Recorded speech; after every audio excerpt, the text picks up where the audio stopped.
आप सभी का स्वागत है एक बार फिर से विनायक मेडिकल चैनल के अंदर। एमटीबी किट के बारे में आपको बहुत सारे वीडियो मिलेंगे, पर मैं उन वीडियोस को देखकर उनके कमेंट बॉक्स में जो आपका सवाल है, क्वेश्चन है, उनको मैं लेकर आया हूँ और वो मैं आज आपको पूरी तरह से क्लियर करना चाहता हूँ। तो पहला आपका सवाल रहता है कि आप इस मेडिसिन को प्रेगनेंसी कितने दिन की हो गई है तो अपन दे सकते हैं, यानी कि मैक्सिमम कब तक के प्रेगनेंसी में इसका उपयोग किया जाता है। साथ ही साथ इसको किस तरह से लेना है, सही तरीका क्या है। इसको लेने के वैसे 3 तरीके हैं, मैं आपको आगे बताऊंगा। इसको लेने से क्या क्या नुकसान है आपको।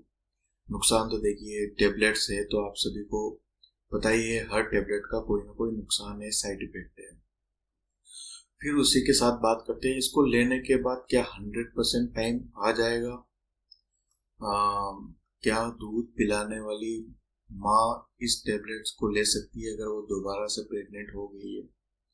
साथ ही साथ क्या आपको सोनोग्राफी कराने की भी जरूरत है इस टेबलेट को देने से पहले, या कोई ब्लड की जांच कराना भी जरूरी है क्या इस टेबलेट्स को देने से पहले।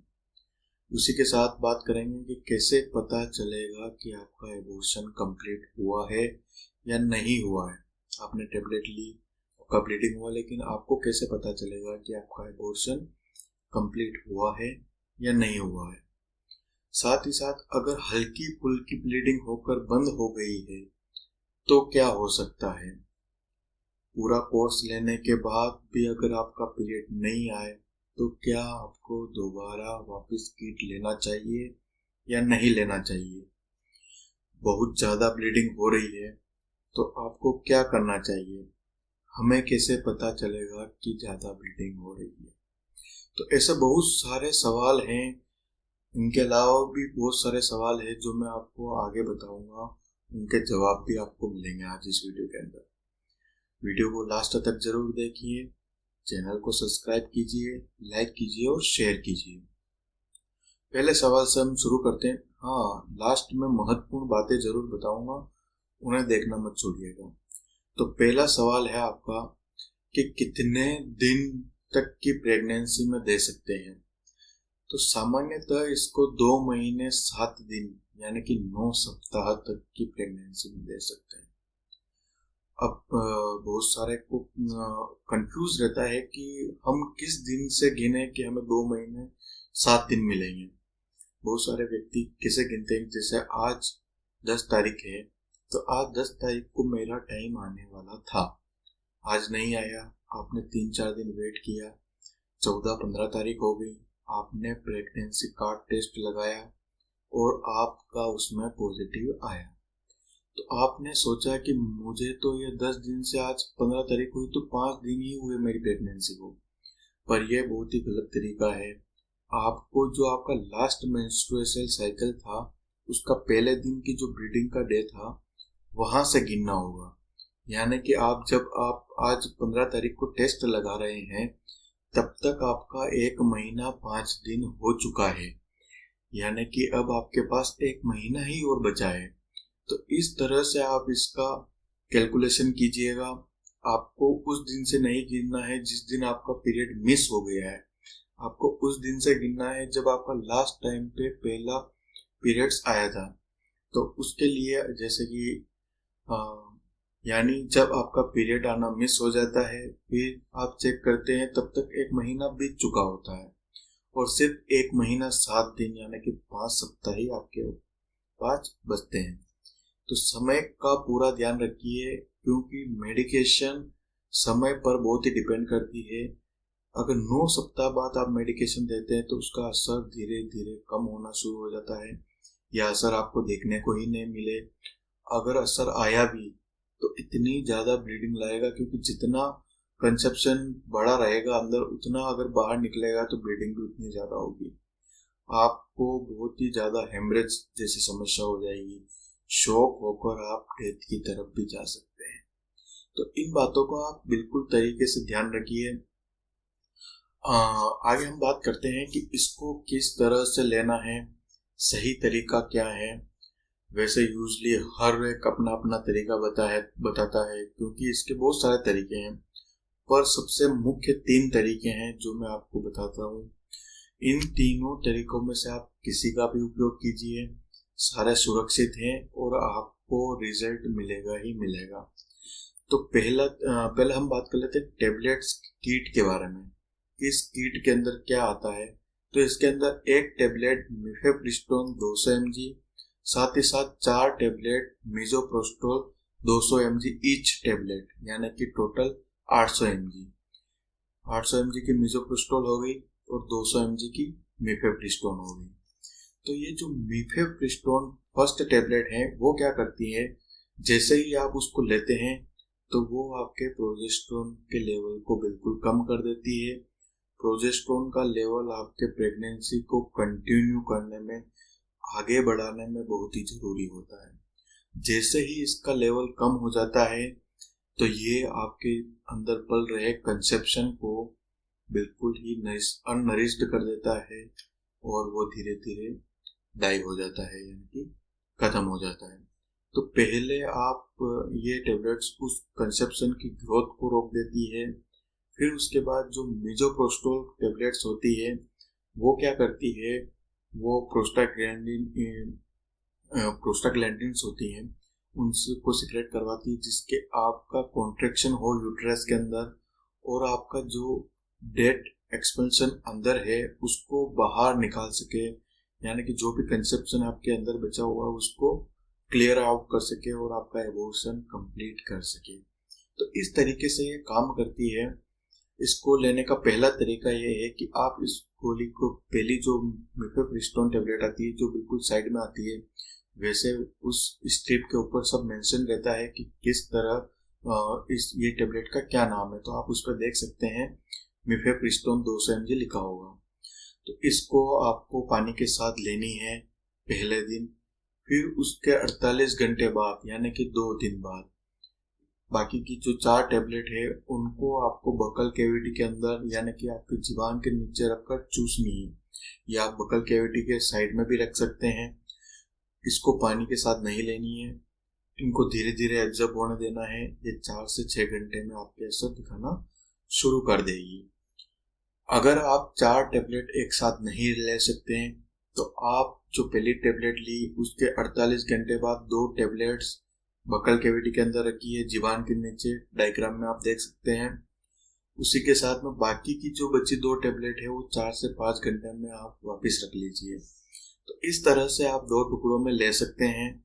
इसका दूसरा तरीका ये है कि आप पहली गोली मिफेप्रिस्टोन तो पानी के साथ ही लीजिए, बाकी की जो 4 मिजोप्रोस्टोल है उसमें से 2 टेबलेट्स आप 24 आवर्स के बाद में पानी के साथ ले लीजिए। उससे अगली जो 2 टेबलेट है वो भी 24 आवर्स के बाद पानी के साथ ले लीजिए। ये बिल्कुल सिंपल तरीका है, टेबलेट्स आपको खाना खाने के बाद लेनी है। तो इस तरीके का भी आप उपयोग कर सकते हैं। तीसरा तरीका होता है कि पहली गोली जो मिफेप्रिस्टोन है 200 mg वो पानी के साथ लेनी है, बाकी की जो 4 मिजोप्रोस्टोल टेबलेट्स है वो आपको वेजाइना के अंदर इंसर्ट करनी होगी, यानी कि वेजाइना के अंदर रखनी होगी। 1 घंटे तक आपको ले डाउन यानी कि सीधा लेटा रहना होगा। तो इस तरीके से आप ये 3 तरीके हैं इनका उपयोग कर सकते हैं। अब आपका क्वेश्चन होगा कि आपने 3 तरीके बता दिए, इनमें सबसे बेहतर कौन सा होगा? तो इन सभी तरीकों में सबसे बेहतर तरीका जो पहला है जिसके अंदर अपन बकल कैविटी के अंदर रखते हैं वो बेहतरीन माना जाता है, क्योंकि जब आप टेबलेट्स आपके मुंह के अंदर रखते हैं यानी कि टंग के नीचे रखते हैं तो यहाँ पर ब्लड की बहुत ही ज़्यादा सप्लाई होती है, तो आपकी टेबलेट इजीली एब्जॉर्ब हो जाती है और ब्लड के अंदर जाकर एक्शन जल्दी आ जाता है। 4 घंटे से 5 घंटे के अंदर आपकी ब्लीडिंग होना चालू हो जाती है।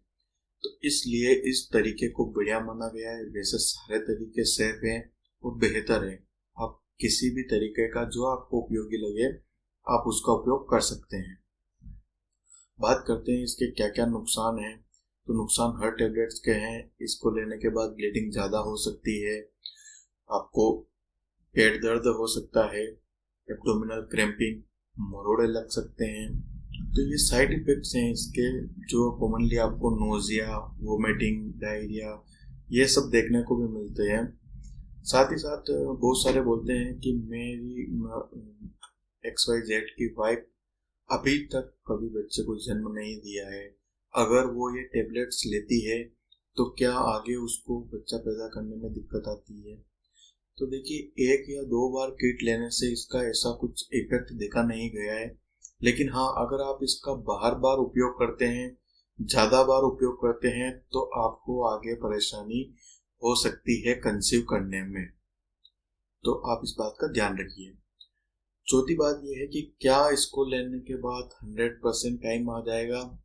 देखो, 100% तो किसी का श्योरिटी नहीं होता, पर फिर भी ये टेबलेट्स इस तरीके से बनाई गई या ये किट इस तरीके से बनाया गया कि अगर आप 9 सप्ताह के अंदर और बताए गए 3 तरीके में से किसी एक तरीके से लेते हैं तो 95% महिलाओं में एबॉर्शन हो जाता है।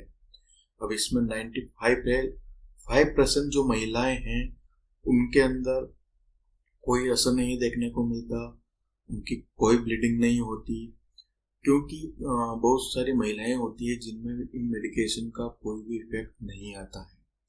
तो आपको उन महिलाओं को फिर डॉक्टर को दिखाना रहता है, जिससे आपको वो सर्जिकल मेथड द्वारा आपके कंसेप्शन को क्लियर कर सके, आपको अबॉर्ट कर सके। तो उसके लिए आपको डॉक्टर के पास जाना होगा।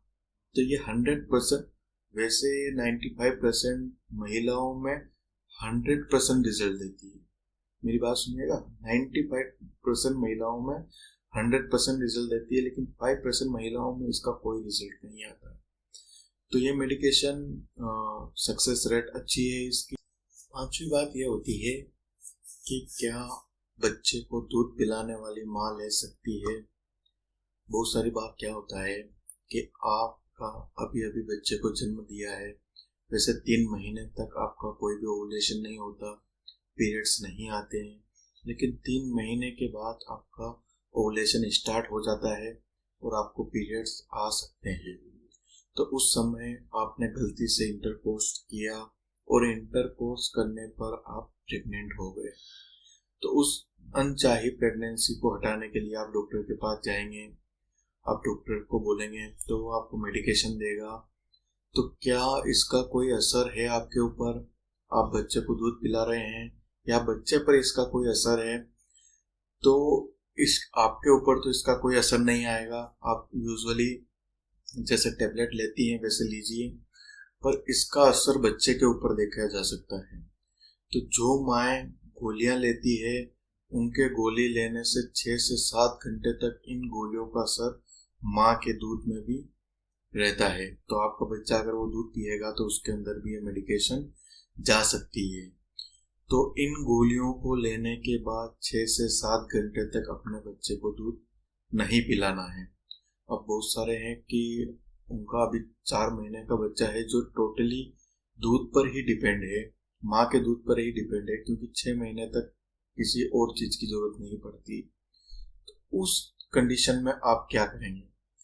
तो उस कंडीशन में आप एक काम कर सकते हैं, आप इन गोलियों को लेने से पहले अपने हाथों से दूध को एक्सप्रेस करके एक अच्छे बॉईल किए हुए कंटेनर लीजिए, उसके अंदर इस मिल्क को स्टोर कीजिए और इसको रेफ्रिजरेटर के अंदर रख सकते हैं, फ्रिज के अंदर रखिए। ये 24 आवर्स तक इसको सुरक्षित रखेगा। जब भी उस बच्चे को भूख लगती है तो आप उस दूध को वापस बाहर निकाल कर फ्रिज में से नॉर्मल करके वो दूध आप पिला सकते हैं। तो इस तरीके से आप मेडिकेशन भी ले सकती है और अपने बच्चे को अच्छा दूध भी पिला सकती है। अब हम बात करते हैं, क्या यह किट लेने से पहले सोनोग्राफी कराना जरूरी है? तो देखिए, मुझे लगता है कि यह गोली किसी की जान से या पैसों से बढ़कर नहीं हो सकती, चाहे वो आपकी पत्नी हो, प्रेमिका हो या आप स्वयं हो। तो आपको एक सोनोग्राफी कराना बहुत ही जरूरी है। बहुत सारे व्यक्ति क्या करते हैं कि कौन कराएगा, 900,000 रुपये लग जाएंगे, पर वो 900,000 रुपये आपकी जान भी बचा सकते हैं। मैं बताऊंगा कैसे क्या होता है कि सोनोग्राफी तो आपको बहुत ही ज़रूरी है कराना। आप चाहे डॉक्टर के पास ना जाएं, स्वयं जाके सोनोग्राफी करवा लीजिए। बहुत सारे आउटलेट्स हैं, लैब्स हैं जो डायरेक्टली भी सोनोग्राफी कर सकती है। अब होता क्या है कि बहुत सारे व्यक्तियों को, महिलाओं को पता नहीं रहता है क्योंकि उनकी प्रेगनेंसी कितने दिन की है। जैसे मैंने आपको बताया था, वो उस दिन से गिनती है जिस दिन उनका प्रेगनेंसी का टाइम आना बंद हो गया है। तो ऐसा गिनने पर वो मिस्ड हो जाता है। आपको एग्जैक्टली पता नहीं कि मेरा लास्ट टाइम कब आया था और आप कंफ्यूजन में हैं। तो इस सोनोग्राफी से आपको कितने सप्ताह का प्रेगनेंसी है वो पता चल जाएगा 100%। साथ ही साथ इसके बहुत सारे फायदे हैं। बहुत बार ऐसा होता है, बात सुनिएगा, जैसे कि आपके पिछली बार पीरियड्स में बहुत कम ब्लीडिंग हुई और बस छींटे लगे हैं, पर आपको लगता है कि इस बार थोड़ी कम ब्लीडिंग हुई है तो कोई कारण रहा होगा जिसकी वजह से मुझे ब्लीडिंग नहीं हुई है। पर नेक्स्ट वापस आपका अगला महीने का टाइमिंग आने वाला होता है, उस समय आपका टाइमिंग नहीं आया, यानी कि आपके पीरियड्स नहीं आए। आपने 2-3 दिन बाद जब प्रेगनेंसी टेस्ट कार्ड लगाया तो आप प्रेग्नेंट निकलते हैं। तो अब आपको लगता है कि मेरी प्रेगनेंसी इसी महीने में हुई, पर हो सकता है कि पिछले महीने में जब आपको स्पॉट्स ब्लीडिंग हुई उस समय भी आप प्रेग्नेंट हो चुके हैं।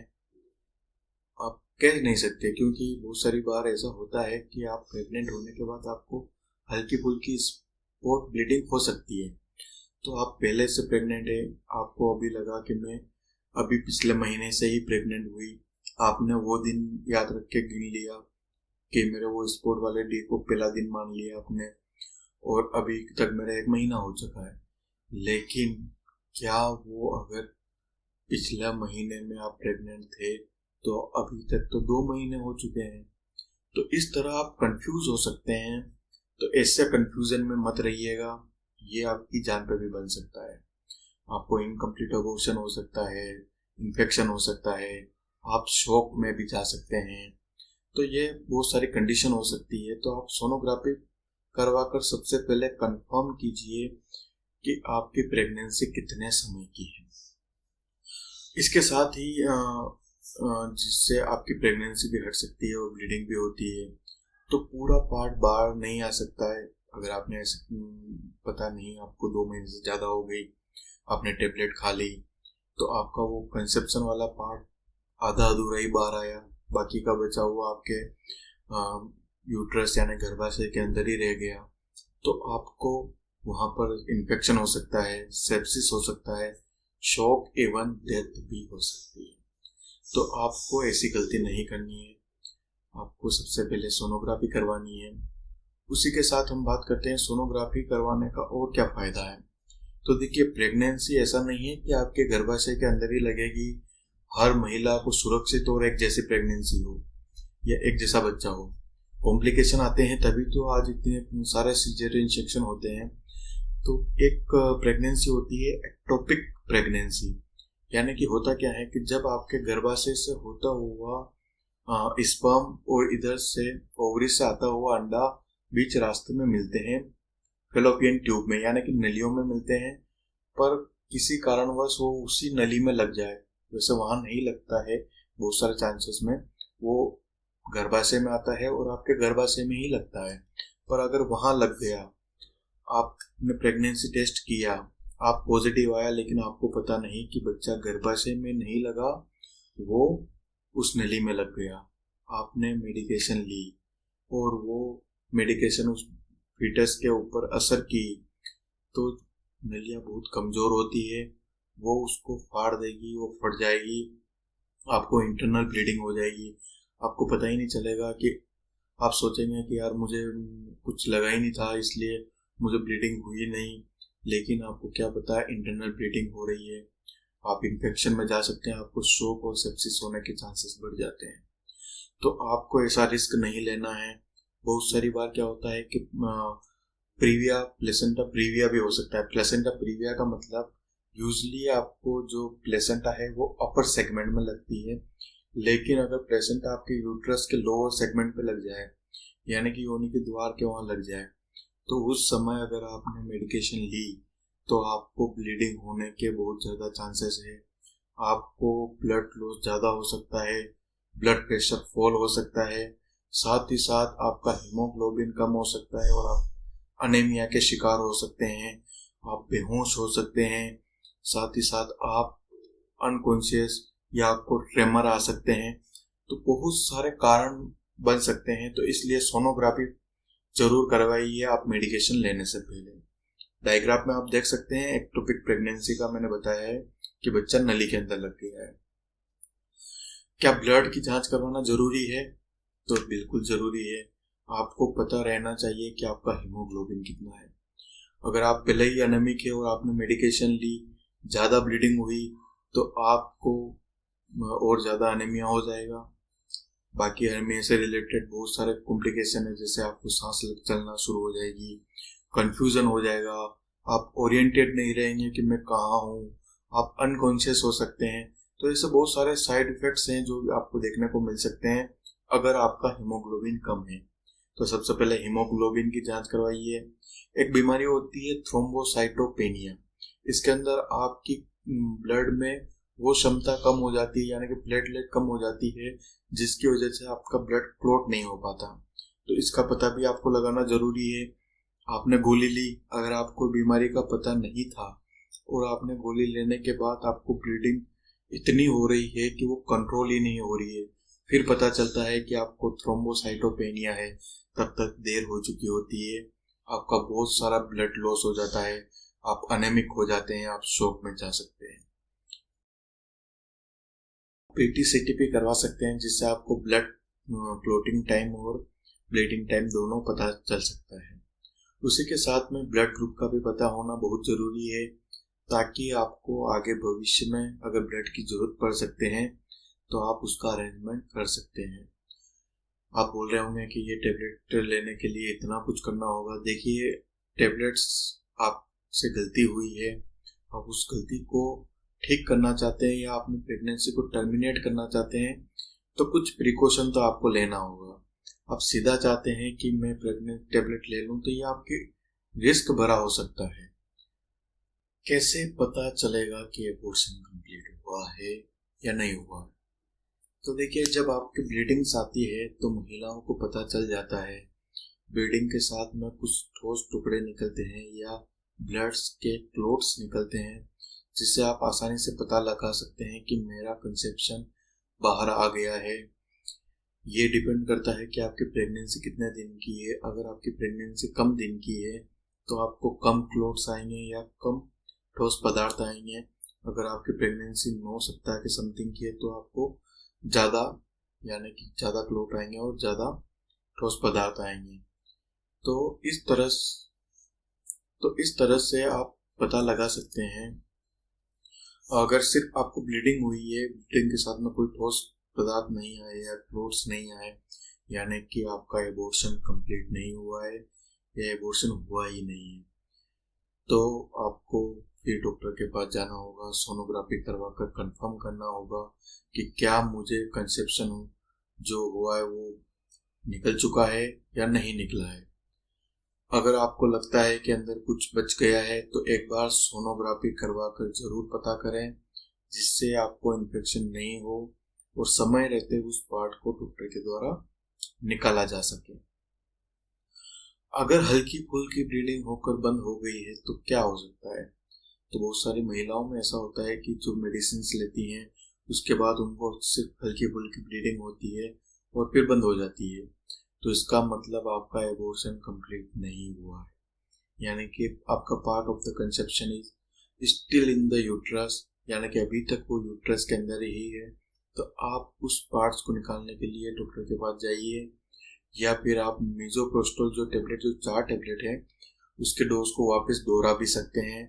पर मेरी मानिए, आप एक बार डॉक्टर को दिखा दीजिए, जिससे वो आपको प्रॉपर ट्रीटमेंट दे सकते हैं या सर्जिकल इंटरवेंशन कर सकते हैं आपके उस पार्ट को निकलवाने के लिए। अब बहुत सारी बात आती है कि पूरा कोर्स ले लिया हमने पर उसके बाद भी पीरियड नहीं आए। क्या करें, दूसरा किट ले लें? तो देखिए, अगर आप पूरा किट ले लिया है तो 2-3 दिन, किट खत्म होने के 2-3 दिन तक और इंतजार कीजिए। अगर फिर भी पीरियड्स नहीं आते हैं तो इसका मतलब आपका एबॉर्शन नहीं हुआ है, यानी कि इस गोली का आपके अंदर कोई असर नहीं आया है।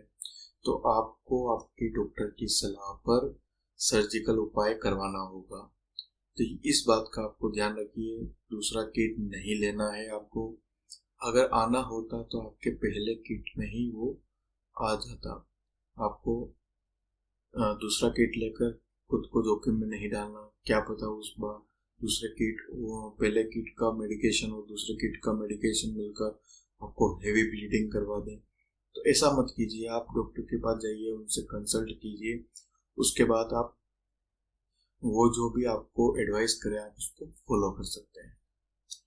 अगर आपको बहुत ज़्यादा ब्लीडिंग हो रही है तो फिर क्या करना है? नॉर्मल ब्लीडिंग का कैसे पता चलेगा? तो देखो, नॉर्मल ब्लीडिंग 4 से 5 दिन तक रहती है और गोली लेने की वजह से थोड़ी सी तो ज़्यादा आती है। पर अगर आपको ब्लीडिंग 6 दिन से ज़्यादा हो गए हैं, उसके बाद भी चालू है, तो आप कुछ गोलियां ले सकते हैं। साथ ही आपका ब्लड प्रेशर और आपको हीमोग्लोबिन भी समय समय पर चेक करना रहता है। अगर 4 से 5 दिन में आपके 14 से 15 पैड उपयोग में आ जाते हैं, इसका मतलब आपको ब्लीडिंग ज़्यादा हो रही है। या फिर आपको 2 घंटे में ही 3 पैड लग जाते हैं, यानी कि आपको हेवी ब्लीडिंग हो रही है। आपको तुरंत डॉक्टर के पास जाना रहता है या हॉस्पिटल के अंदर एडमिट होना रहता है। तो आप इस तरीके से पता लगा सकते हैं। नॉर्मल ब्लीडिंग में 4 से 5 पैड ही काम में आते हैं। अब ब्लीडिंग रोकने के लिए मेडिकेशन की बात करते हैं तो आप ट्रेक्सिनामिक और मेफेनामिक करके 2 साल्ट्स हैं, उनके कॉम्बिनेशन वाली टेबलेट्स आती है, उनको ले सकते हैं। सुबह शाम 1-1 गोली लेना रहता है और ये 3 दिन तक आप ले सकते हैं। इसकी मार्केट के अंदर ब्रांड मिल जाएगी आपको, जैसा कि डिस्प्ले पे में है, ट्रेक्साकाइन MF और टेनेक्साकाइन MF। ये दोनों ब्रांड बहुत ही अच्छी है। अगर इसको लेने के बाद भी गोली नहीं लेने के बाद ब्लीडिंग नहीं रुकती है तो आप अपने डॉक्टर के पास जाइए, उनको अपनी समस्या बताइए और सही समस्या बताइए। वो सारे क्या करते हैं, डॉक्टर के पास तो जाते हैं पर उनको ये नहीं बताते कि हमने MTP किट लिया, उसकी वजह से हमें ब्लीडिंग हो रही है। तो कभी भी झूठ मत बोलिए, आप जो भी है वो सही डॉक्टर को बता दीजिए। अगर हम बात करें कि बहुत सारे डॉक्टर के पास जब नहीं जा सकते हैं, कुछ ऐसी कंडीशंस होती है, डॉक्टर अवेलेबल नहीं है या सामने वाला डॉक्टर के पास नहीं जा सकता, तो इस कंडीशन में क्या करें? हमें तो ब्लीडिंग रोकनी है। देखिए, अगर आपको फिर भी ब्लीडिंग रोकनी है तो एक टेबलेट आती है मिथाइल एर्गोमेट्रिन, जो कि मिथार्जिन ब्रांड के नाम से आपको मार्केट के अंदर मिल जाएगी। इस मेडिसिन का आप उपयोग कर सकते हैं। ये मेडिसिन आपके ब्लीडिंग को रोक सकती है। उसके बाद भी आपके लोकल डॉक्टर या डॉक्टर के पास इंजेक्शन आते हैं इथामसिलेट के, ट्रेक्सिनामिक एसिड के, उनको लगाकर भी ब्लीडिंग को कंट्रोल में लाया जा सकता है। तो आपको इसके साथ में और क्या ध्यान रखना है कि ब्लीडिंग अगर ज़्यादा हुई है तो आपको ज़्यादा से ज़्यादा पानी पीना है, खुद को हाइड्रेट रखना है, नारियल पानी पीना है, ORS पीना है, जिससे आपका ब्लड प्रेशर कम नहीं हो, आपको और कोई कॉम्प्लिकेशन नहीं हो, आप अनेमिया या शॉक वाली कंडीशन में ना जाए, उसके लिए आपको ये करना रहता है। अब महत्वपूर्ण बातों की बात आती है तो देखिए, आप बहुत सारी बार क्या होता है कि मेडिकेशन लेते हैं, पार्ट ऑफ कंसेप्शन निकल जाता है, आप पूरी तरह के से फ्री हो जाते हैं, पर फिर आपके दिमाग में आता है कि मैं एक बार टेस्ट लगा कर चेक कर लूँ, कहीं मुझे प्रेगनेंसी है तो नहीं। आपने प्रेगनेंसी कार्ड टेस्ट उठाया, आपने टेस्ट लगाया और आपको रिजल्ट मिला कि आप पॉजिटिव हैं। तो आप सोच रहे होंगे कि मैं पॉजिटिव कैसे हो सकती हूँ, जबकि मैंने टेबलेट ले ली, मेरा पूरा पार्ट निकल गया, सब कुछ हो गया, लेकिन फिर भी ये पॉजिटिव बता रहा है।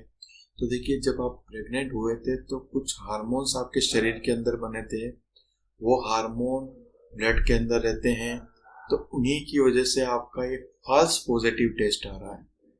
फॉल्स पॉजिटिव टेस्ट आ रहा है तो आप उसकी चिंता मत कीजिए, ये 4 से 5 सप्ताह तक आपके पॉजिटिव आएगा। तब तक आपका 1 महीना निकल चुका होता है। उसके 1 महीने बाद आप वापस टेस्ट लगाइए, अगर फिर भी पॉजिटिव आता है तो आप एक बार सोनोग्राफी ज़रूर करवाइए। अब बहुत सारे का ये क्वेश्चन रहता है कि हमने गोली ली लेकिन अगला जो टाइम आने वाला था, जैसे आज हमने 10 तारीख को गोली ली, हमें 15 तारीख तक ब्लीडिंग हुई, 5 दिन ब्लीडिंग हुई, यानी कि अब हमको वापस 10 तारीख को टाइम आना चाहिए, लेकिन ऐसा नहीं होता। बहुत सारी महिलाओं में इस टेबलेट की वजह से या उन प्रेगनेंसी कंसीव हुई थी उन हार्मोन की वजह से थोड़ा डिले हो सकता है, यानी कि वो आपको 10 तारीख को नहीं 15 तारीख तक या 7 से 8 दिन मान सकते हैं कि 7 से 8 दिन लेट हो सकता है। कुछ हार्मोन की वजह से आपके अंदर प्रेगनेंसी के कारण जो हार्मोन बने थे उनकी वजह से आपको ये देखने को मिल सकता है। आशा करता हूँ कि आपको जानकारी पसंद आई होगी। वीडियो थोड़ा लंबा हो गया, लेकिन इसके अंदर मैंने आपके सारे क्वेश्चन को कंप्लीट कवर किया है। फिर भी आपका कोई क्वेश्चन बच जाता है तो आप मुझे कमेंट करके बताइए, मैं आपको उसके बारे में पूरी जानकारी दूंगा। साथ ही साथ आप टॉपिक भी बताइए किस टॉपिक पे मैं अगला वीडियो लेकर आऊं, ताकि आपको पूरी जानकारी दे सकूं। वीडियो पसंद आया हो तो लाइक करिएगा, शेयर करिएगा और चैनल को सब्सक्राइब जरूर करिएगा।